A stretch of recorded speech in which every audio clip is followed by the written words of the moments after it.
So thank you very much again to be with us.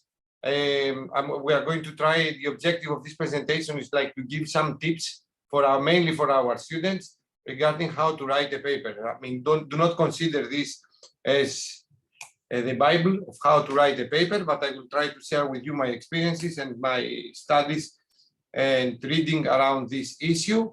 But of course, you are more than welcome whenever you disagree to interrupt me and share with us your experience. And then the whole session after its recording will be shared with all of you and our students for a future reference. So let me share now the screen. And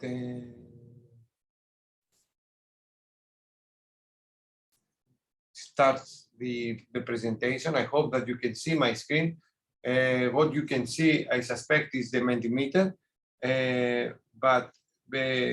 So I would like to use, since people are coming, to go to the Mendy.com and use this code 17418423, and let's share some of your experiences and let me know and get introduced with the audience and check what is happening. More people are coming, so let me admit them. So are you able to go to the Mendy.com? You can see over there 17418423, the code that you should use. If I will start, I hope that you are able to go. You can see it over there, www.mendy.com, and use the code. This is an initial warming up in order to get to know each other and try to identify your experiences regarding writing a paper. As you will see, writing a paper, mainly the presentation will be focused on journal papers, but as you will see and you will identify that there are more ways to publish and disseminate your work than publishing in a journal paper. We can start with conferences, workshop papers, book chapters, but the tips that we are going to use mainly are the same.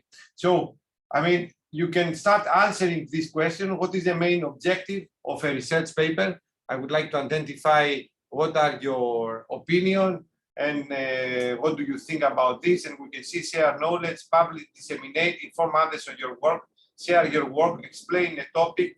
This is 3 people, they have already participated. We are almost 20. Please, the rest of the people try to place a word. What is for you the main objective of publishing a paper?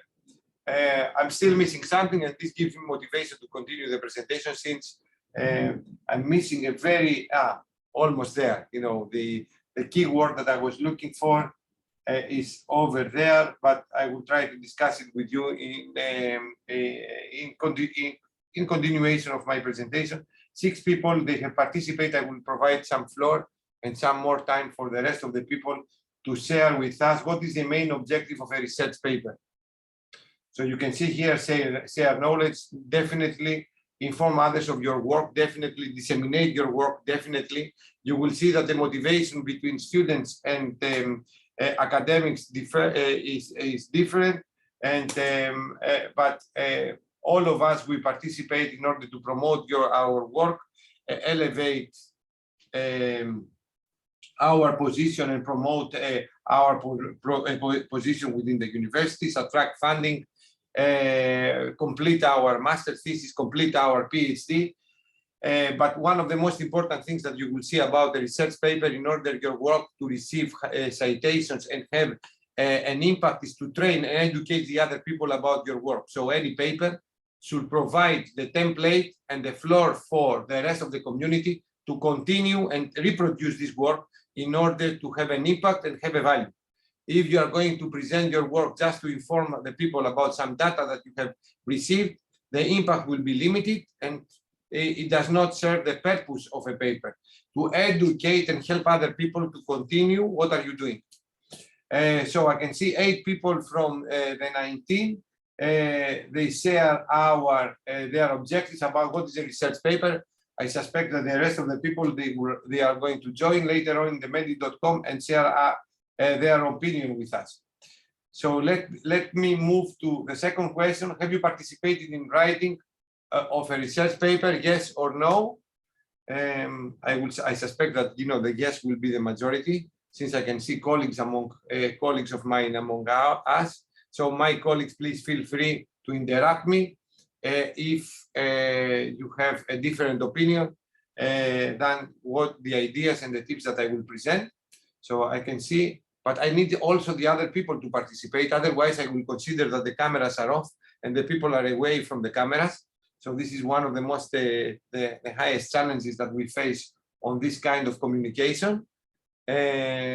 So it seems that 8 of the 19 people are with us, and the rest probably they are on the beach and drinking coffee, and at the same time they pretend that they participate. So please, let's boost a little bit the participation of your opinion here. So I can see the majority of the people is yes, and the students, probably the 44% is no. I can see that now the participation somehow is enhanced. 10 people, but let's 11, 55 yes, 45 no. It seems that we have a mixed audience about people that they have an idea on how to write a paper, and people that they have never participated in writing a paper. So let's move to the next question. Why is it important to publish, present your work, share with us your opinion? Probably this is very much related with the objectives, but try to share some other things: attracting funds, promote your work, elevate your position, complete your thesis, your master thesis, your PhD thesis. I mean, try to identify why it's important to publish. In academia, as you will see, publishing is like the currency. I mean, if you don't publish, you have problems. However, in a higher education, publishing is an indication of producing a new knowledge, and this new knowledge, of course, should be enrich the curricula of our programs. So elevate your position, get a PhD, collaboration, very correct. Money, no one speaks about money. Why to publish? If you don't publish, how are you going to attract funds? It's impossible. Unfortunately, it's impossible. Elevate your position, very correct. Know your subject, very correct. Peer review, I mean, this is very correct. I mean, this is one of the motivation, and this is very correct. I mean, if you submit something and then the first manuscript in the most of the cases is not going to be accepted, the review that you are going to receive from the reviewers is very important in order to improve your work, and also to quantify the level of your knowledge and the quality of your work at this stage. I mean, so reviewing is very important, and any assessment in general in life is very important in order to improve your work. Scientific evaluation at the end of a research, correct. Get a PhD, visibility. Yeah, correct. So let's move to the last one before I move with my presentation. Have you followed any course on how to write a paper or a scientific report? This is something that is very unusual, because we ask our students and our PhD students and sometimes ourselves to write a paper, but I'm wondering how many universities do they have a coherent program or a series of presentations, how to write a paper, how to make a presentation, how to compose a poster. This is something that we are learning by experience. Of course, experience is something very valuable, and it's our property on how to do things. But I suspect that if we could introduce training during a semester from undergraduate studies, it will help our life, especially the academics. Our PhD students, they will do less mistakes and they follow the fundamentals in order to present their work. So it's 50-50, and more people they participate, and this is, it's good. And let me also, this is the end of this kind of introduction, and let me go to my main presentation and share with you my thoughts about stop sharing. Oh no, it's there. So let me. So can you see my presentation? Yes or no? No. Okay, so sorry. I left it. I have not used the Zoom for a week, and I forgot how to use it. So let me now. I think that you will be able to in a short while. Now you can see it, no? Yes. So thank you very much. So I will try to share with you. We have already been in the Mentimeter, so I got the impression and what do you think about the objectives, about the presentation, why we should present things. Please feel free to stop me whenever you want, whenever you think that I'm saying I have a mistake or you have a different opinion. Please feel free to share your opinion with us.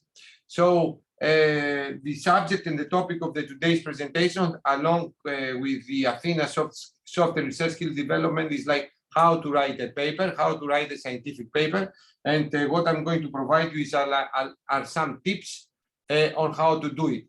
And what I'm going to present is like why publishing is important, what are the main building blocks of a journal research paper, and some tips what we should write and how these building blocks should be formulated in order to disseminate your research, in order to back up your research. Publications are a central part of a research, is the main currency of the life of a researcher, and admit it or not, publishing is very important for our life. So independently, if you are a researcher or if you are an academic, you should publish.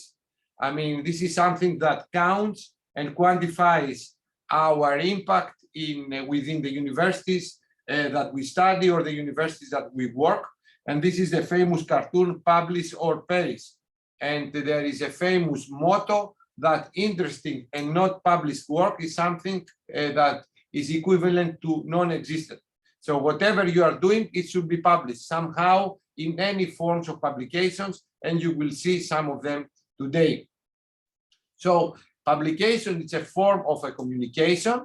It's a form of sharing your results and your knowledge with the rest of the community. And this is something that, a lot of people, they forgot to highlight. Some of us, and probably all of us, sometimes we have hide some of the results, or we don't reveal all the story within the publication, but this is a mistake that we are doing. Our work will be cited and it will be referenced only if we say everything. If the people that they read the work, they can be educated by this publication, and also they can repeat the work. Another reason in order to publish is like to assess and reconfirm the knowledge and our reputation. So it's something like an ego, and build our confidence towards the region that we are working. Disseminate our work means that we are building our reputation as an expert in the topic that we are working. And on the other end, additional motivation for us in order to publish is like to get an academic, get a job, a permanent job. So if you are a PhD student, you are publishing not only in order to finish and complete your PhD thesis, but also to enhance your chances to get a vacancy within HNU, within the Athena consortium, or within a university all over the world. It helps you to get extra funding. Either you are continuing your academic career in the university, or you are going to become a researcher, or even establishing your company, have some publications, helps to get some extra funding to continue your research, to back up your researchers that they are working with you.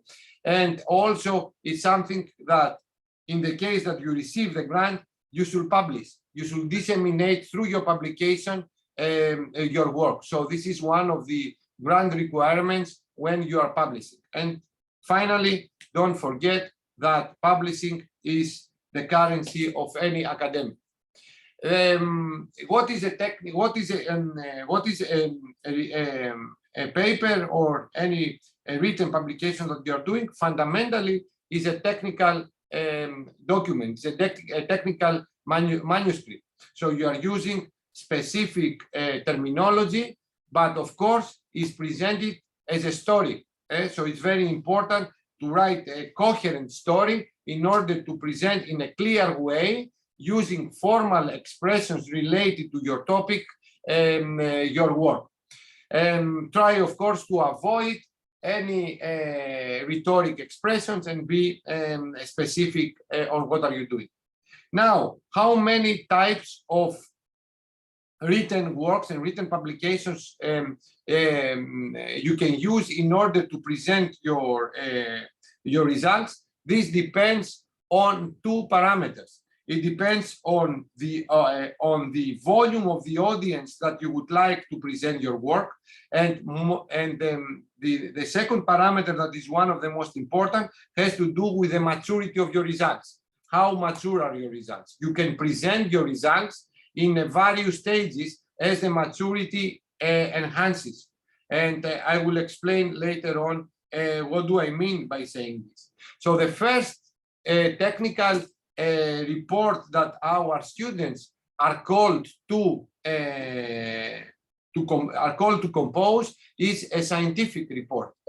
Is a technical report that a technical report could refer as a part of a student's participation in a project. It could be taken as this one, the master thesis, not the PhD thesis, because mainly a technical report, it contains, as you will see, the outline of a research paper, but it's mainly for internal use. So a technical report, it is like to inform the community of a project about its progress, to inform a limited number of people outside of the project, like your project officer, about the progress of your report, or to inform a master thesis or a final year undergraduate students supervisor about the students' kind of progress. So this is a technical report that, of course, follows, and I will analyze this later on, about the main topics and the main milestones of such a report, like the title, the abstract, the author, the title, the author, the abstract, the introduction, the main body, the conclusions, discussion and future work, and of course the references. And I repeat, the technical report follows the same outline, but it's mainly it refers to results that they are not so mature, but also it is mainly for internal use. The second type of a paper, as the maturity of our results enhances and increases, is a workshop paper. So a workshop paper, it contains some initial results. Of course, a workshop paper is not related with any conference or is in conjunction with a conference.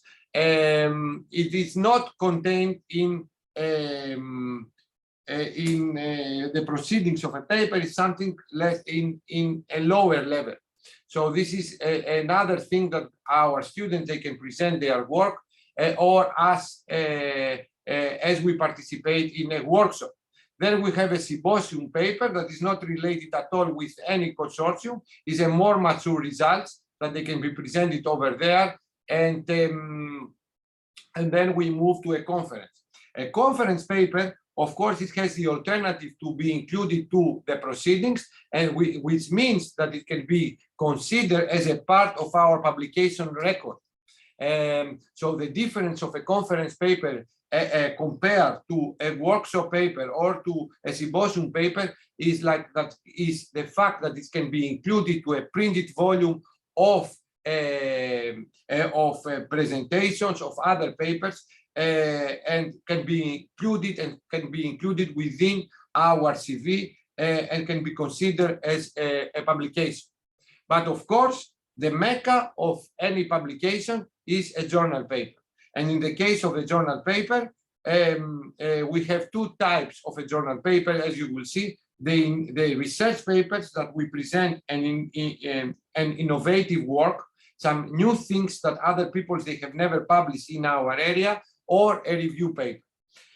However, the journal paper is the mecca of the publication, since we can quantify it and it's visible through research engines and research spaces like the Google Scholar, the Scopus, the Web of Science, and it can quantify the impact of our work. Any journal paper can receive a number of citations, and of course is linked its quality not only about the amount of citations. In my opinion, a paper and the quality of a journal, independent of the impact factor of the journal that you are going to present, is mainly considered by the number of the citations. So in my case, whenever I'm checking a profile of someone, what I'm checking is the number of citations that this publication has received, because this shows to me that this work has an impact, and not so much the impact factor of the journal. Of course, the impact factor of the journal has to do with the average number of citations that each publication receives, but I will explain this later on. So the journal paper is something that all of us, PhD students or academics, we should target. PhD students, according to the national legislation and the institutional regulations, should publish a minimum number of papers in related topics in order to receive his or her PhD. And all of us, the number of citations characterize us through through our H index, which plays an important role for our promotion. However, if H index says the total truth or not, it is a number that all the committees consider. So what is a journal paper? It's like a report of results, but it's not just a report of the results. It's like a coherent story that helps the other people to get trained and continue our work if they will consider to reproduce our work. It's the most awarded publication, and it's very much, its quality is linked, as I said, with the number of the citations and the impact factor of the journal. The impact factor of the journal, however, this is going to be another presentation that we are going to do during the last presentation of this kind of initiative of the Athena soft, and now we are in the research skills development. It is the average number of citations that each publication of this journal receives the last 3 or 5 years after the publication. The higher the H index a journal has, the more difficult is for you to publish, and the higher the H index has to do, of course, with the topic and how many people do they consider and do they involve in this topic. However, the number of the citation is a clear indication of your work. The higher the H index, the more the referees, the more reviewers they are going to check your work in order to be published, and etc. and etc. So it has to do with the citations that you are going to receive. So the research papers now, they differ. They can be categorized in 2 classes. So we have the research papers, the initial the papers that they demonstrate and they present original work. And what do I mean by saying original? Work that has never been done, work that you are proving to the community that you are continuing and you are pushing the line of knowledge to non-knowledge area by a quantity, even a small push. This is an original research paper, something that it will be assessed, of course, as we will see later on, and that proves that this is an original work with an impact. On the other hand, there is another category of journal papers, which are the review papers, and the main objective of a review paper is like to summarize a bibliographic research on a topic that someone would like to get involved or an expert would like to present.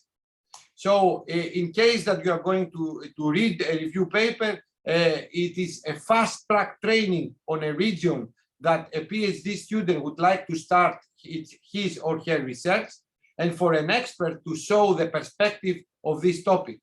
So a review paper with an impact is not just a report of other people's work. It will never be published in any journal, but also should contain a vision of the future, what it will follow, what are the future challenges and future ideas how to address these challenges. So a review paper, it has its own tricks, and it has a way how to write it in order to be published and receive a high number of citations. For the academics or for a PhD students, I will advise a PhD student to start studying a review paper in order to get access of a knowledge of the topic that she or he will be involved. And for academics, I will say to invest some time to compose some review papers in order to establish your position in an area, and it's a way also to receive citations only in case that you are providing something useful. And providing something useful is like to review the most important works, but also to have the feeling and the sense of the topic in order to provide the challenge, the current challenges, and how do you think that these challenges can be addressed in the future. A review paper also is very useful for anyone that is writing a proposal in order to identify the challenges and through the proposal to promote, to propose new solutions that each project, his or her project, will be based, and also it will provide the floor and the justification for the funding agency to provide you funding. Let me check. I have a question, I think. I'm afraid I have to leave the session. I will watch later YouTube. Kind regards, George. Okay, George, thank you. So let me go on to another type of publication that I'm not going to spend a lot of time. Is a book chapter, and the book chapter is a long version of a review paper, and it's a collection of review papers around the same topic from different perspectives. Also, it has the how can I say, the value and the prestige of a journal paper, but unfortunately, until now, the book chapters do not receive as many citations as the journal papers. But in the publication world, publishing book chapters is also an important publication activity. So now let's go to what is a scientific paper, and start with the building blocks of a journal paper. Whatever I'm going to say over here, of course, it can be copied in any kind of publication, either this is a workshop paper or is a book chapter. The first thing that you should do is to build what we call the outline of a paper. The outline of a paper is like to make the designs of how to build a house. You cannot start writing without investing a lot of time in the outline. Here you can see the main topics of the outline of a paper.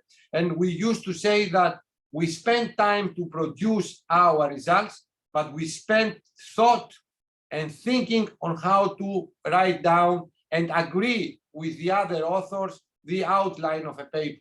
I will give you tips on how to write the outline later on. So fundamentally, the main building blocks that your outline should be based is the following building blocks and the following topics and chapters: the title, the authors and their affiliations. We are going to spend time in order to give you some tips. How are you going to, which people, what are the criteria to include someone in the authorship? Who is going to be the first and who is going to be the last author? Who are going to be the authors on the acknowledgement kind of section? How are you going to write an abstract, and what an abstract should contain? What kind of information an abstract should contain? About the same information about the introduction, results. How are you going to present your results? What kind of tips you should use? The discussion of the future work. And in some cases, in some journals, materials and methods should be asked. How to build the references and which work you should cite, the acknowledgements, tips about figures and templates, and supplementary materials. But let's start with the general expressions about the outline. And the outline is like how you should think in order to build this list of things in your journal. So the outline should start much earlier than probably you start starting the experiment. And an outline will help your team that is doing the experiment, or a student that he's planning to write his undergraduate or postgraduate thesis, what points and what ideas should include. So the main topic about the outline is like to drop in a white paper all the ideas that you have, and not consensus. This is very important. Build your ideas. Any idea, legal or illegal, should be placed in this white piece of paper.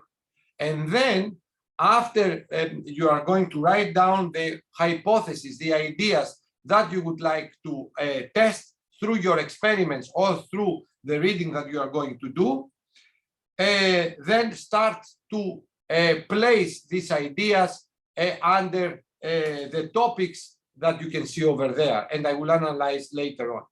So try whatever you are going to write, and this is what a lot of people they used to say, from writing papers, reports, making presentations, or writing proposals, try to start with the outlines. What is the motivation? What are your ideas? How are you going to test these ideas? Even, try to design figures or try to predict numbers that you are going to do. By doing the experiment or starting to work on what you would like to present, then of course, some of these hypotheses, they will remain. New hypotheses, they should be introduced into the game, but you have a plan. You don't start incoherent. You have a coherent plan, and this coherent plan dictates your actions. Another question that a lot of people they ask, or some people or some supervisors, they try to convince their students, is like when to start to write the outline. At the beginning I mentioned, and this is my proposal, from the moment that you decide to get involved in something, either this is the composition of a master or an undergraduate thesis, or this is a research paper, start to write the outline. The advice that I will give it to you is like, don't wait to finish something and then start to make the outline. Start, these things before the end comes.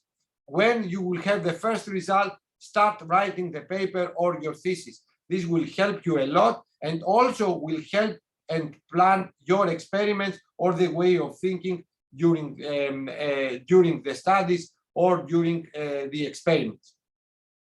So try to remember, most of the time in writing a paper, most of the thought goes into the organization of the data and into the analysis, and this is what the outline is doing.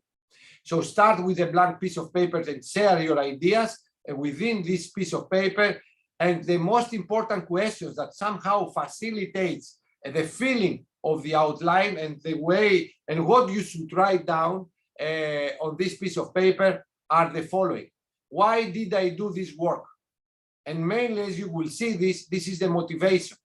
For example, if you are writing a research paper, which is an innovative idea that you have, is like you should address your new idea. What kind of problem does it satisfy? What kind of problem does it address? And in order to identify this, you should make the bibliographic research to see what other people are doing regarding to this problem, and what is your contribution, what is your new contribution. The other thing that you can ask, what does it mean? I mean, what are you going to do? What conclusions am I going to get? What kind of hypothesis am I going to test? This is what the third question. What ones did I actually test? What are you going to test? How are you going to test?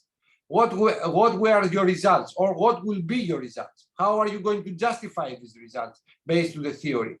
Did the work yield a new method or a compound or a new device? What kind of characterization techniques am I going to use? So these are the things that you should plan and you should have on your mind before even start to do something. And this will help you to be more efficient. In soft skills, we used to say, never use the word busy. Everyone is busy. The most important thing in the work, in the world and in real life is efficiency. How fast you are going to achieve and how efficient you are going to achieve your results. So sketch possible equation, figures and sketches, and move on. So let's move now and address and try to help you how to write this outline starting from the title. So let me move on.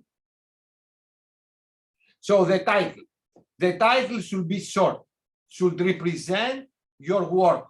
The title should help the other people to search for your work. Your work should be searchable. In order to get citations, if you should invest a lot of time on the title. The people that they go to the Google and check, for example, diode lasers, you know, if your title contains diode lasers and is related with diode lasers, these words, they should be included in the title. So the title should be as general as possible in order a lot of people to read your work, but a lot of people also to cite, but at the same time should capture the essence of your work. As I mentioned, it's very important and plays an important role for your work to be searchable, for people to read it and cite your work. And remember, I will repeat this as many times that it will be needed. Your work should be cited. All the letters, you know, depending on the journal, the first letters should be capitalized, and avoid to use any acronyms in your work. In general, to use acronyms, first you should introduce the full word and then use acronyms. And do not overload the title. The title should be maximum 2 lines. I will say 1 line is maximum. Other tips, this is like, you know, I'm getting some things from our work, like to show to you, not that we are the best example, but we are following this kind of tips and this kind of training within our research group. 1 line about your work. So the other thing is the authorship. Wow, this is a pain on the ass regarding, you know, any supervisor because it brings a lot of conflicts. And this is something that it should be made very clear from the very beginning, which people they are going to be involved in this work and how their names they are going to be ordered. Usually the main conflicts comes who is going to be the first author and who is going to be the last author. And also how many people are you going to include within the authorship. Don't try, first of all, there are ethical issues regarding who is going to be among the authors. There are ethical issues because whoever is going to be placed within the authorship, this is a competition with other people. And if you are following some kind of policies that, you know, it is followed, but it's not ethical, like I'm placing you to my papers and you are placing to my papers, this is not an ethical rules. I mean, this is something that if people, they know, you degrade your work and you degrade your reputation at the same time. So try to include in any paper the people that they should be contained in these papers, on a paper. And how are you going to identify this? Ask the question. If this person was not going to be involved in this work, it was possible for this paper to be published? This is the question that you should ask yourself. If you think that someone has not contributed to a paper in a way that without his work, the paper will be published in anyhow, include this person on the acknowledgements. Don't include in the authorship people that you know, people that you are friends and they have done nothing. This demotivates the other people that they have done the work to participate and move on. All right. So about the first author. The first author is the person that has done the work, the main work. There are a lot of competition between the student who is going to be the first author. You have the option to include using an asterisk or some kind of citation on the top right hand of the name of the authors, the equal contribution. So more students or more colleagues probably they have contributed to a work. However, you are going to include only one name as a first author. If you place this notification that Also, other people that they follow the first author, they have contributed equally to this manuscript. These people are considered as the first authors. Who is going to be the last author? Usually is the person that is a supervisor, the person that has the initial idea, and the person that provides the funding. And as we are moving from the first author to the last author, the names, their contributions were essential, but less important. Their role was less important than the role of the first author. So try to make this clear from the very beginning in order to avoid any conflicts between the authors. And also, I cannot understand, my colleague Minas Stylianakis has an untitled PhD. I don't know, Minas, probably you can switch on your microphone if you have any idea or too many authors. Yes, this is another issue. Thank you very much, Minas.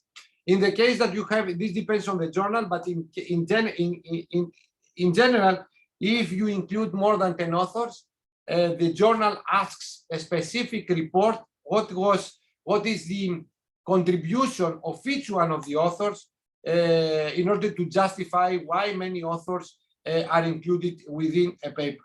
So in order to summarize, try to be very clear with the authorship. Try to identify to the group of the people why you are going to be the first author and why you are going to be the last author. Try to make it clear why your name is going to be placed on the acknowledgements and not among the list of the authors, and try to avoid to place authors within the authorship because these people, they are going to include you in another paper. This is ethically not correct and is easily trackable. So now this is like what I have mentioned before. Who is going to be the first author? The first author, not only he has done the majority of the job, but in the majority of the cases also is the person that he has write and edit the first manuscript. The last author is this one that it has the main idea. Also, one of the people, the first or the last one, are the people that they respond to the reviewers. I will come to this. And also the last author is this one that funds the work. So this is the question that you should make to yourself and to your students. If I'm going to exclude this person from the authorship, will I have the chance to publish this paper? And this replies if someone should be included among the authorship. The rest of the people, they should go to the acknowledgement. Of course, different groups have different traditions, but it's very hard for me to believe that someone thinks differently who is going to be on the authorship. This should be communicated very early. And these are the things that I have already commented about the first and the last author.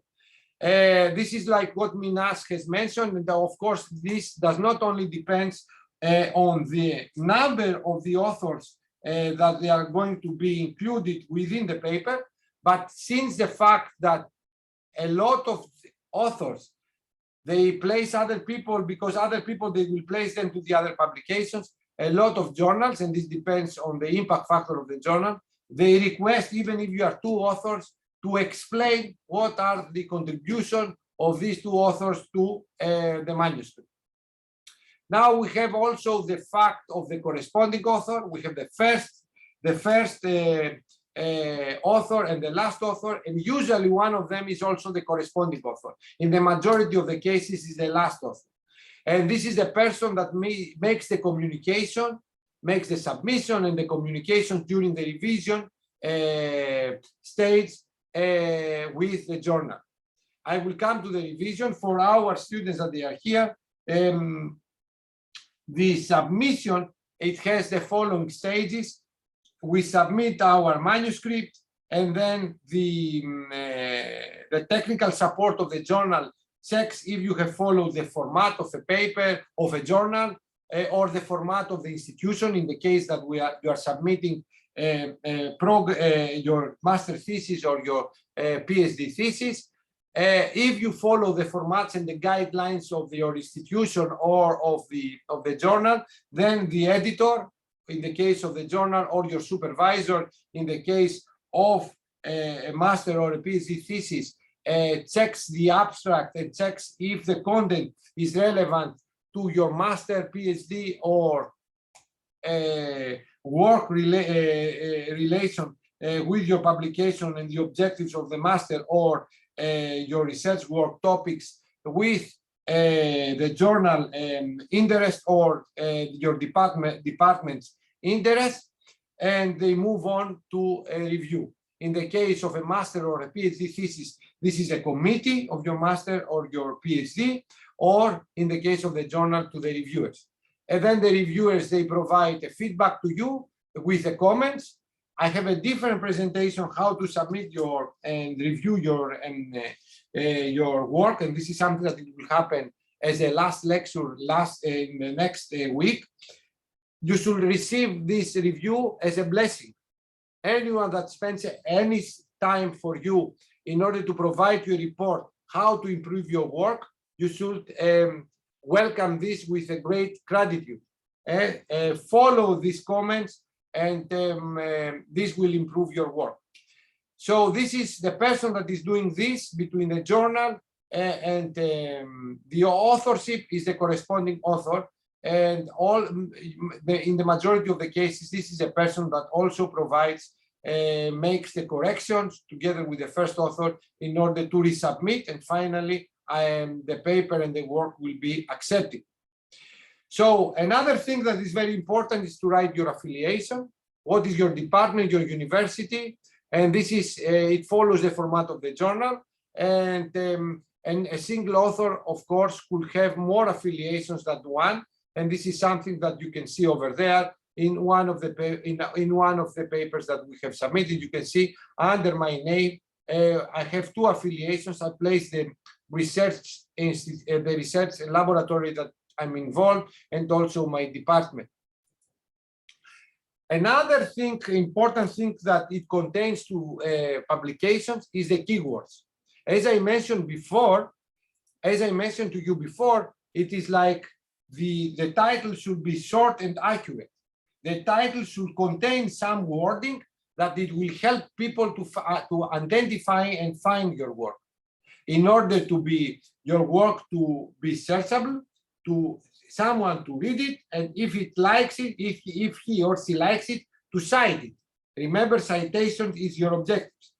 In order, the journals to facilitate the searching of your work, they provide sometimes during the submission to include some keywords that is related with your work, and this cannot be contained to your title in order to make your title short and concise.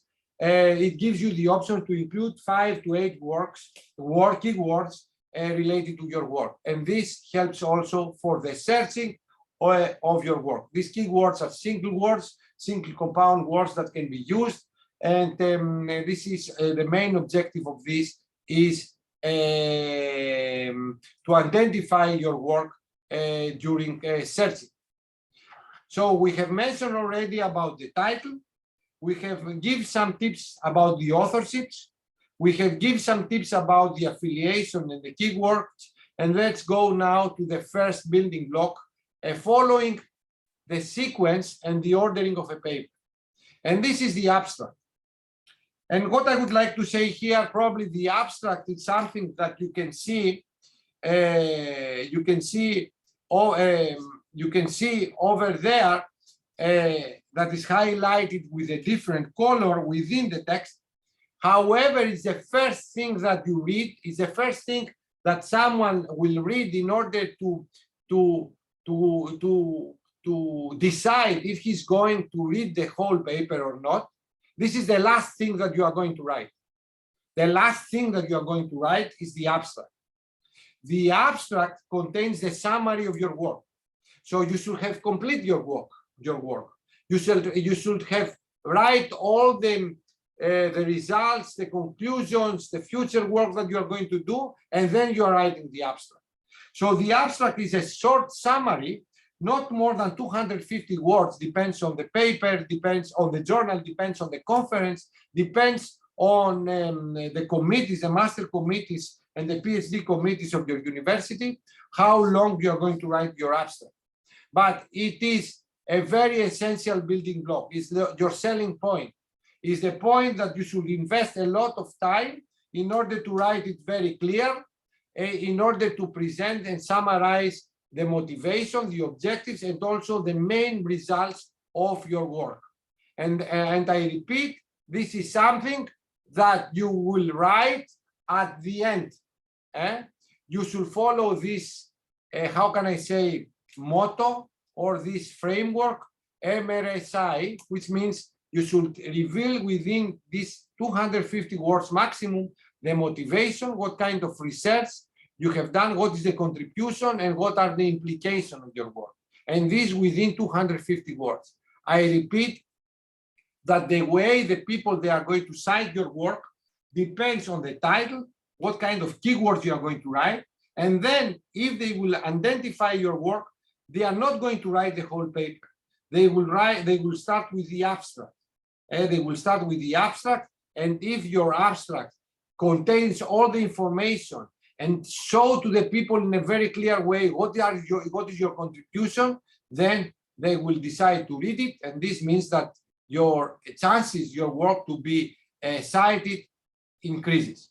This is like a framework that for the students, of course, for the academics are more experienced in order how to write an abstract, and what kind of words you are going to use. Of course, I have more tips continuously.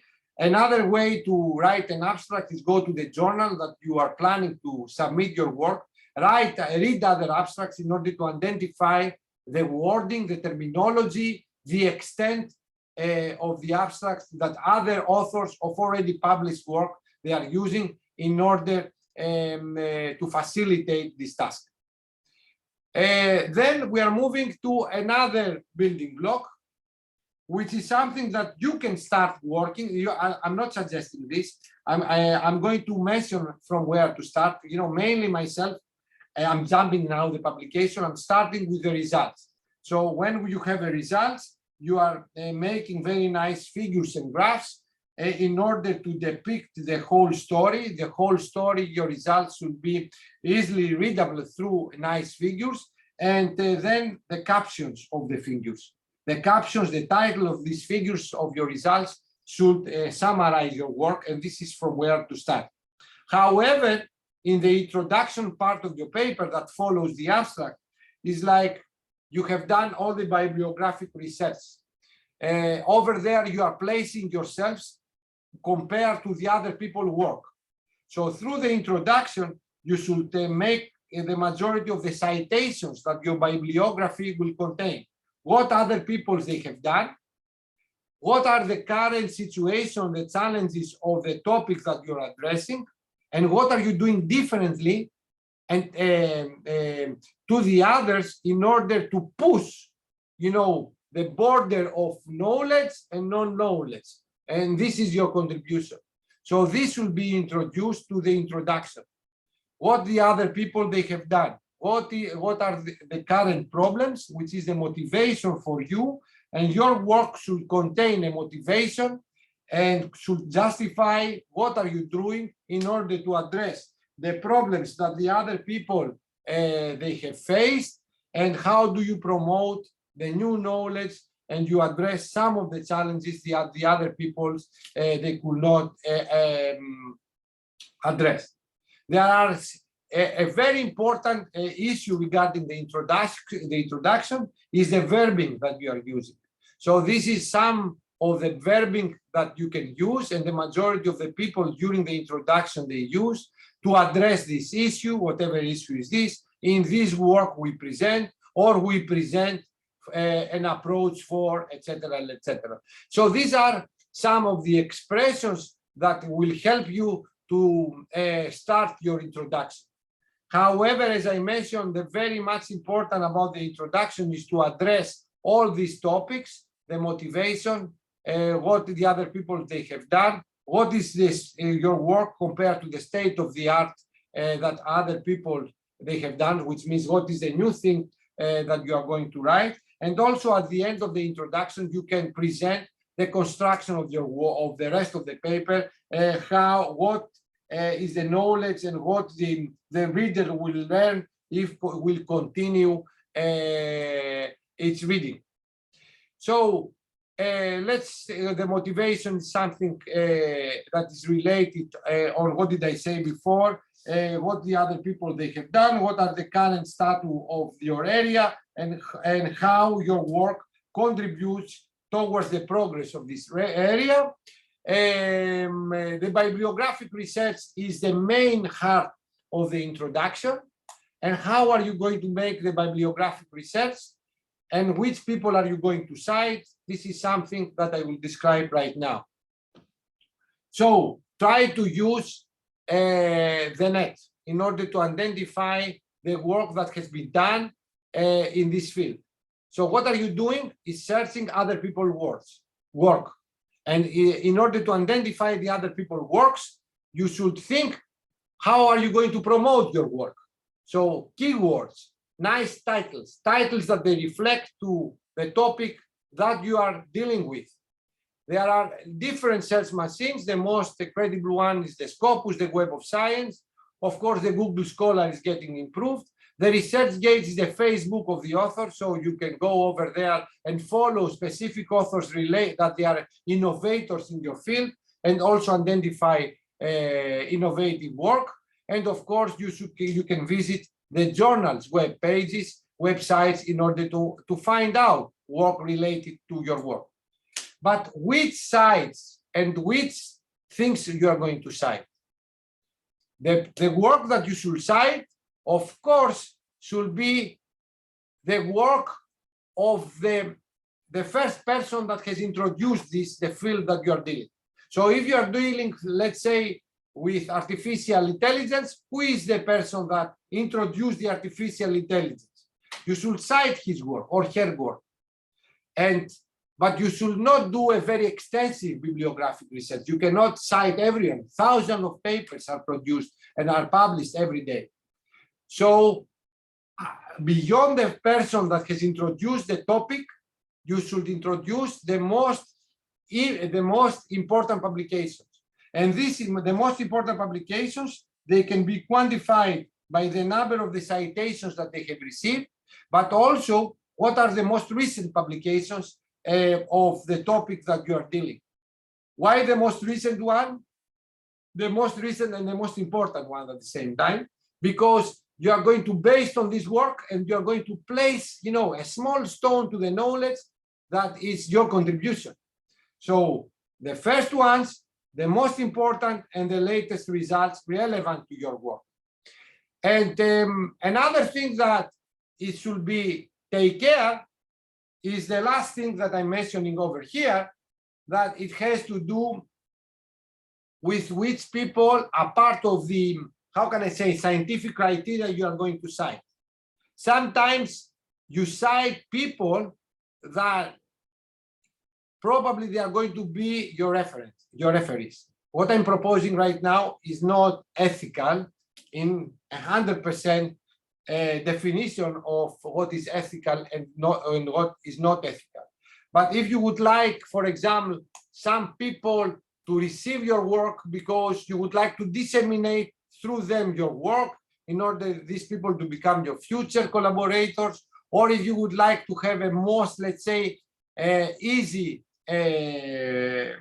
how can I say, reviewing process, sometimes you cite specific people. But don't, gamble a lot, because the reviewers, one of the things that they are doing is what did I say to you before? If you cite the most important ones, which are the innovators of this field, and the most recent results. Also, this is an indication of your expertise, because if you don't know the latest results, then the people, the reviewers, they will not consider you very serious, because it seems that you are not on this field. So bibliographic research, either you are a student or an academic, is a very important procedure. It's a very important procedure. It's one of the first key of success, and one of the key and one of the first things that you should invest time. The research problem has to do what are you addressing. For example, in our case, we are building printed a high performance energy harvesting devices. So we are playing with the figures of merit of these devices, which is the power conversion efficiency, the lifetime, the stability, the cost of these devices compared to other technologies. So this is our research problem. Like, how are we going to improve these figures? In the case of the teaching science that I'm also involved, is new pedagogies, new approaches that they will facilitate the learning and the teaching of electronics or physics that I'm involved. The state of the art is like what other people they have done. Your approach is like, what are you proposing in order to move ahead the knowledge, and what is your contribution? What your contribution, what are you contributing, what new are you bringing, elevates and motivates people in order to read your work. And then the paper organization. These are the things that they should be included, as you can see, from 1 to 6 through the introduction. So introduction is a topic that invests a lot of time. So now we're moving to the results. So the results, probably you think that, oh, this is the hardest thing, but if you complete your experiment, this is the easiest thing. You know your work, you know how to present it, you are presenting your results through tables, through figures, through graphs, through experimental apparatus. These are the things that you are doing and you know very well. So if you have also the sense and you are reading a lot what is happening in your area, then you can place and you can disseminate and you can write your work in the best way, because you know what is happening around. So you can take the piece of puzzle and place your work in the missing point, in the missing place. And this will convince the other people to accept your work and read your work. So a result is like, you should present in a very clear way what are your results, justifying your results through the theories that probably they exist, what you have measured, how you have measured, and always be careful of the wording. Always use past tense. You are not publishing something that you will do. What you will do probably will be included on the discussion and the conclusions, but through the results section, only past tense, and avoid in any case the passive voice. And whenever you are using comparisons, complete the comparisons. So you are saying that the higher efficiency compared to what? Compared to what technology? And the more tips they will come. Regarding now the results, probably you are addressing a lot of different kind of characteristics of your work. I gave you an example about the devices. Probably you have enhanced the performance, you have enhanced the stability. These are different topics. So they should be included through the results under subtopics. And the subtopics, they should have the title, subtitles that they introduce the subtopics in order to help the reader to read easier and facilitate the reading following the subheadings of your work. Discussion at the end is like of each subtopic is like a main conclusion. What I have measured, if I have measured, if I have some challenges, and etc. So in the conclusions, what are you doing is like, what does it all mean? What kind of theories and hypotheses I plan to check and test, and how many of them they have been checked? What are the difficulties, and what are the future work that I'm going to do, and what are the differences than other people they have done? Another important issue, so we have title, authors, affiliation, abstract, introduction, results.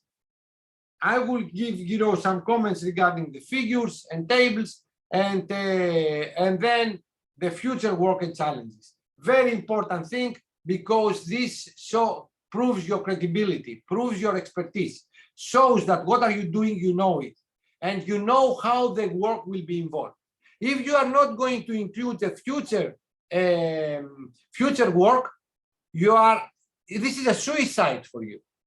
It's a suicide for you, because if your work does not have a future, no one will read your work.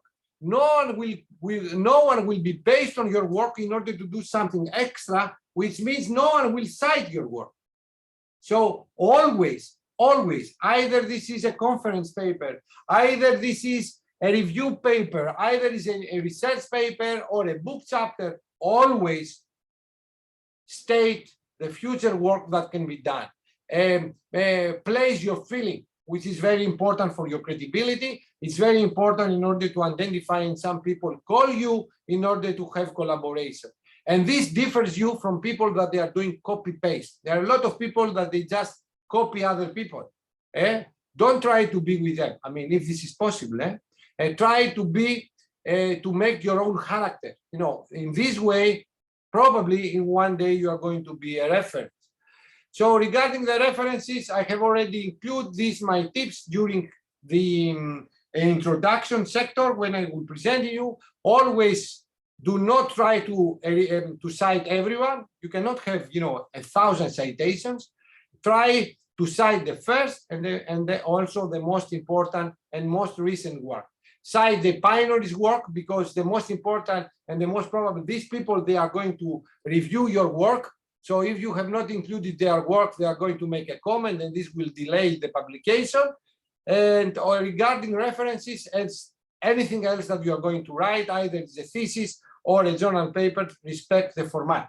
Respect of the format of the journal, of your institution, and etc.